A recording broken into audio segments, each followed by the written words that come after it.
অচেনা ছায়ার নতুন এপিসোডে আপনাদেরকে জানাই স্বাগতম। এই ভিডিওতে আমরা দেখব প্রায় 50 বছর ধরে জ্বলছে একটি নরকের দরজা। চলুন তাহলে দেখে আসি এটা কিভাবে সম্ভব হলো। বন্ধুরা, এরকম ভিডিওগুলো তৈরি করতে আমাদের টিমকে অনেক পরিশ্রম করতে হয়, তাই তাদের জন্য হলেও একটা লাইক কমেন্ট আশা করি। আর ভিডিওটি ভালো লাগলে অবশ্যই সাবস্ক্রাইব করে সাথে থাকবেন।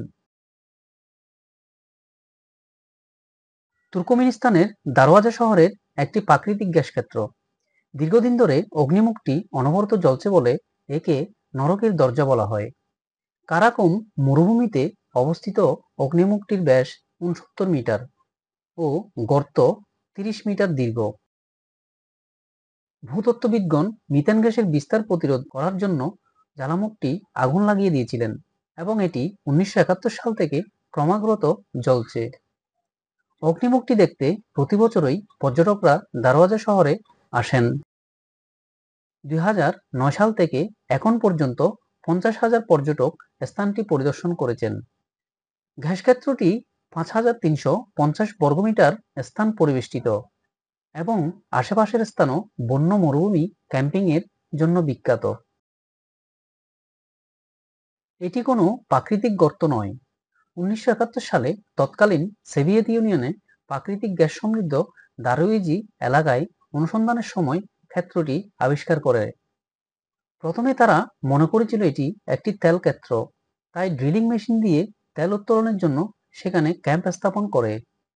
কিন্তু পরে তারা সেখান থেকে বিষাক্ত গ্যাস বের হতে দেখে। গ্যাস অনুসন্ধানের সময় অনুসন্ধানকারীরা গ্যাসবহুল গুহার মধ্যে মৃদু স্পর্শ করলে দুর্ঘটনাক্রমে মাটি ধসে পুরো ড্রিলিং রিগ সহ পড়ে যায়। যদিও এই দুর্ঘটনায় কেউ হতাহত হয়নি। প্রাথমিকভাবে গবেষণা করে বিষাক্ত মিথেন গ্যাসের ব্যাপারে গবেষকরা নিশ্চিত হন।